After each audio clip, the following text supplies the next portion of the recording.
আমি গোটেই সমষ্টিতে আমাৰ ঘৰে ঘৰে আমি প্ৰচাৰ কাৰ্য চলাই আছোঁ। আজি আমাৰ নলবাৰী টাউনৰ 9 নম্বৰ ৱাৰ্ডত আমি ঘৰে ঘৰে প্ৰচাৰ চলাম বুলি ওলাই আহিছিলোঁ।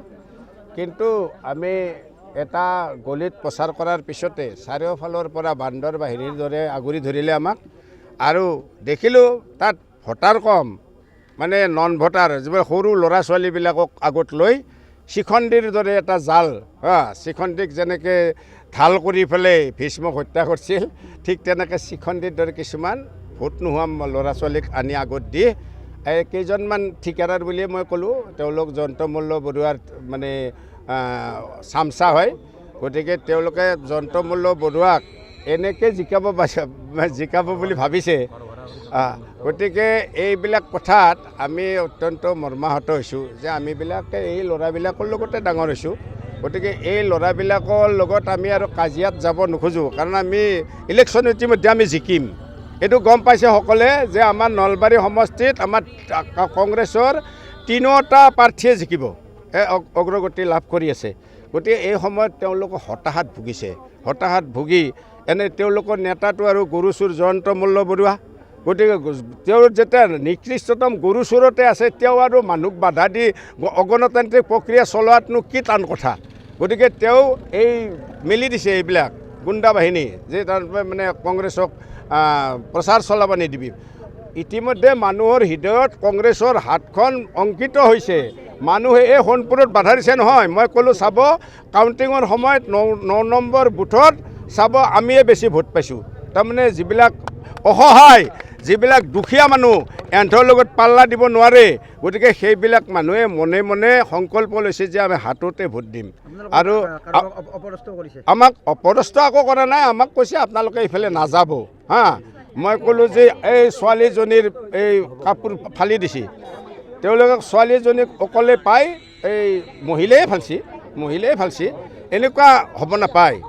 আজি সোণপুৰত যদি ৰাস্তাত আহি পেলাই এনেকুৱা কৰে, তেনেহ'লে আমি যদি কালি যাওঁতে সোণপুৰৰ মানুহবিলাকক এনেকুৱা কৰোঁ, আমাৰ সম্প্ৰীতি বা সমাজখন সুস্থভাৱে জীয়াই থাকিবনে? এই কথালৈ এতিয়া ইয়াৰ সুদূৰ প্ৰসাৰী প্ৰতিক্ৰিয়া হ'ব। আৰু আমিতো জিকিম, এইটো আপোনাক ক'লোৱে, আমাৰ 3টা সমষ্টিতে জিকিব। জিকাৰ পিছত দেখিব এই যিবিলাকে বাধা দিছে, সেই বাধা দিয়া নেতাবিলাকে এই অশোক শৰ্মাৰ ঘৰতে বহি থাকিব। তাৰমানে ঠিকে লাগে। সিহঁতে এই কৈছে এতিয়া যে খালত যদি পানী নাথাকে, মৎস্যবিলাকে কি কৰে, চটফটাই থাকে। পানী নহ'লে মৎস্য থাকিব নোৱাৰে। এওঁলোকৰো এতিয়া এই 10 বছৰ খালে আৰু ভাবছে এইবাৰ যদি যায় আমি কেনেকৈ থাকিম। আৰু আপোনালোকক আমাকে বাধা দিয়া নাই, এইটো আমাৰ হিমন্ত বিশ্ব, তেওঁ দিনে নিশাই কি কৰি আছে। তেওঁৰ মানে মুখ্যমন্ত্ৰীৰ সমষ্টিতে আমাৰ বিদিশা নেওগ বুলি এজনী মহিলা প্ৰাৰ্থী হৈছে। সেই মহিলাটোক ইমান ভয় কৰিছে তেওঁ, যে তেওঁৰ হেৰি কৰিছে, তেওঁকে বাধা দিছে জালুকবাৰীত কিছুমান গুণ্ডাই। আমাৰ কুংকি চৌধুৰীক তেওঁলোকৰ মধ্য গুৱাহাটীত বাধা দিছে। এনেকৈ যে বাধা দিছে, গণতান্ত্ৰিক প্ৰক্ৰিয়াৰ ইলেকশ্যনটো যেনেকৈ এটা ক্ৰাইটেৰিয়া, তেনেকৈ ইলেকশ্যনৰ আগে আগে কেম্পেইন কৰাটো এটা ক্ৰাইটেৰিয়া। কেম্পেইন কৰাৰ কাৰণে সময় দিছে নিৰ্বাচন আয়োগে। কিন্তু এওঁলোক ইমান স্বেচ্ছাচাৰী, ইমান দুৰাচাৰী যে বাকীবিলাকক তেওঁলোকে কেম্পেইন কৰিব নিদিয়ে। তাৰমানে তেওঁলোকক ভোট দিব লাগে। আৰু এতিয়াতো মোবাইলে আৰু চব মহিলাবিলাকক মাতি নি 500 টকা দিছে। মহিলাবিলাকক মাতি নি এই যিবিলাক আমাৰ কণ্ট্ৰল দোকান 5000 টকা দিছে, এই আশা কৰ্মীক 5000 টকা দিছে, অংগনবাদী কৰ্মীক 5000 টকা দিছে, সহায়িকাক 5000 টকা দিছে, আৰু যিমান মহিলাক মাতি নি আছে 3000 টকা। আৰু তেওঁৰ এই সাংগ পাংগ যিবিলাক আছে পালি নেতা, সেইবিলাকে মনাত তামোল পাণ লৈ, মানে ঘৰে ঘৰে তামোল পাণ লৈ আঁঠুকাৰি সেৱা কৰিছে যে আমাৰ যন্ত্ৰমল্ল গৰু চোৰক ভোট দিব লাগে। গতিকে যন্ত্ৰমল্ল গৰু চোৰক ভোট দিব লাগে, এইটো প্ৰথা আগতে আছিল নেকি যে নিৰ্বাচনত এইটো বিয়াত মাতাহে কথা আছিল, যে তামোল পাণ দি বিয়াত মাতে। আমাৰ এতিয়া নিৰ্বাচনত ভোটৰ আশাত তামোল পাণ আৰু 100 টকা দি গামছা এখন দি আঁঠুকাৰি সেৱা কৰে পালি নেতাবিলাকে। তাৰমানে বুজি পাইছে যে ভোট আমাৰ পক্ষত নাই। এই তামোল পাণ দি পেলাই কিবাকৈ 2-4টা সংগ্ৰহ কৰিলে আৰু হ'ব। গতিকে আপোনালোকক মই ক'লোঁ, এই ভ্ৰষ্টাচাৰী আগতে এটা গৌৰৱ গগৈকে আজি 8 বছৰ ধৰি পাকিস্তানৰ এজেণ্ট বুলি কৈ আছিল।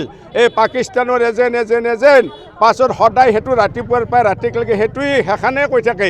এতিয়া যেতিয়া তেওঁ ৰাইজৰ হেৰিত বাধ্য হৈ পেলাই SIT গঠন কৰিলে, SIT নুশুনি তেওঁৰে বহুতীয়া কিছুমান পুলিচক লৈ SIT কৰিলে।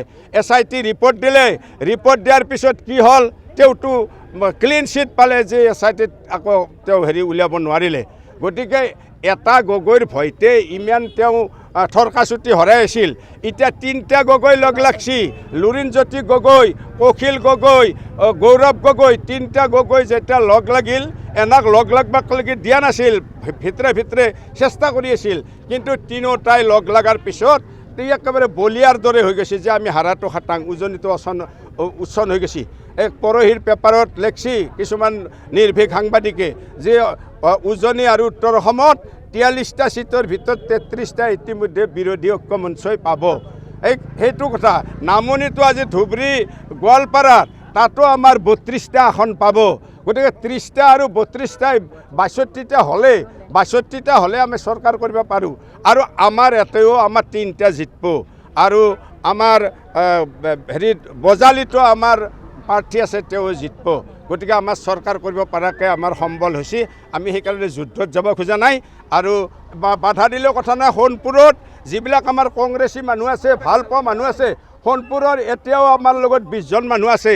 গতিকে এই পৰিয়ালবিলাকে আমাক ভোট দিব, আমাৰ প্ৰাৰ্থী জয় হ'ব, আমাৰ এখন চৰকাৰ হ'ব। আৰু মই ৰাইজক এই আপোনালোকৰ চেনেলৰ জৰিয়তে অনুৰোধ জনাইছোঁ, সকলোৱে এই দুষ্কৃতিকাৰীৰ বিৰুদ্ধে, এই দুৰাচাৰীৰ বিৰুদ্ধে, এই চিণ্ডিকেট ৰাজৰ বিৰুদ্ধে আমাক ভোট দিব। আৰু ভোট দিয়াৰ কাৰণে প্ৰাৰ্থনা জনাই মোৰ বক্তব্য সামৰণি আছে।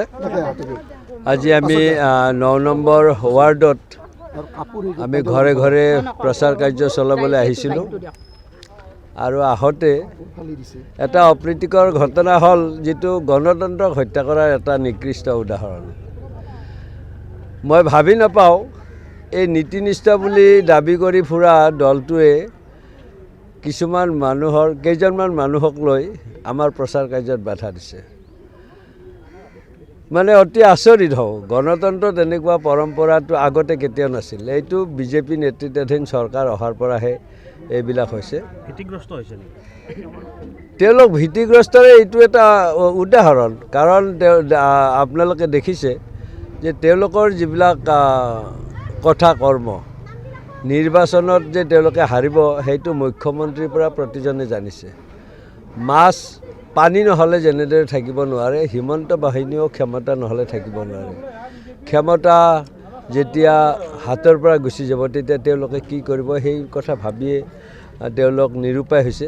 আৰু এনেকুৱা বাধা প্ৰদানেৰে তেওঁলোকে যি গণতান্ত্ৰিক প্ৰক্ৰিয়া আৰু নিৰ্বাচন, সংবিধান প্ৰদত্ত এই নিৰ্বাচনত সকলোৱে অংশগ্ৰহণ কৰিব পাৰে। আমি ভাৰতীয় জাতীয় কংগ্ৰেছৰ 141 বছৰীয়া এটা দেশৰ পুৰণা দল, যিয়ে দেশৰ স্বাধীনতা আনিছিল, যিয়ে জাতিৰ পিতা মহাত্মা গান্ধীক ৰাষ্ট্ৰৰ বাবে উপহাৰ দিছিল, সেই দলটোক এই 10 বছৰ শাসন কৰিয়ে নিশেষ কৰাৰ যিটো পৰিকল্পনা কৰিছে সেইটো তেওঁলোকৰ অতি লজ্জাজনক কথা। মই বিশেষ ক'বলগীয়া নাই। তেওঁলোকৰ সেই প্ৰতিবাদস্থলীতে নতুন ভোটাৰ দুগৰাকী আহি মোক আদৰণি জনাইছে। সেইটোহে আচলতে লক্ষণীয় কথা। তাত যিকেইজন আহিছে মই তেওঁলোকৰ নাম নকওঁ, কিন্তু আপোনালোকে দেখিব বা ফুটেজতো আপোনালোকে দেখুৱাবই। মোৰ কথাখিনি কিমান দেখুৱাই নাজানো, কিন্তু তেওঁলোকৰ ফুটেজখিনি দেখুৱাব। আৰু তাত যিসকল ব্যক্তিয়ে মোক বাধা প্ৰদান কৰাৰ চেষ্টা চলাইছে সেই কথাখিনি নলবাৰী ৰাইজেও চিনি পাব। মই বিশেষ আৰু ক'বলগীয়া নাই। মই আপোনালোকক ধন্যবাদ দিছোঁ যে এটা বিশেষ মুহূৰ্ত এই মুহূৰ্তত ৰাইজে দেখিব। মই সকলোকে হাতযোৰে কৰিছোঁ, কাৰণ গণতন্ত্ৰৰ এটা অংশ নিৰ্বাচন, আৰু নিৰ্বাচনত মই ভাৰতীয় জাতীয় কংগ্ৰেছৰ মনোনীত আৰু বিৰোধী ঐক্যমঞ্চৰ সমৰ্থিত প্ৰাৰ্থী, মোৰ লগত অসম জাতীয় পৰিষদ, ৰাইজৰ দল, বামপন্থী দলসকলৰ নেতাসকলৰ লগত আহিছে। আৰু এখেতসকলৰ লগত গৈ আমি প্ৰচাৰ কাৰ্য নিশ্চিতভাৱে কৰিম। কিন্তু এনেকুৱা অশুভ পৰম্পৰাবিলাকতো আমাৰ কাৰণে বেয়া। আজি আমাক এই শাসকীয় বিজেপি দলে কংগ্ৰেছৰ বিৰুদ্ধে কৰিছে, অহাকাইলৈ কিন্তু অইন মানুহখিনিকো কৰিব। আৰু তেওঁলোকে আৰু এটা কথা কোৱা শুনিছোঁ, তেওঁলোকে বিজেপিৰ কৰ্মকৰ্তাখিনিয়ে এতিয়া কংগ্ৰেছ কৰা মানুহক বৰ্জন কৰা এটা মানে নতুন পৰম্পৰা সৃষ্টি কৰিছে যিটো আগত আমাৰ অসমত নাছিল গতিকে এইবিলাকৰ এদিন হিচাপ হ'ব আৰু তেওঁলোকে তাৰ ফল ভোগ কৰিব লাগিব ধন্যবাদ যিকোনো খবৰৰ বাবে যোগাযোগ কৰক আমাৰ এই নম্বৰত 9181 307 2221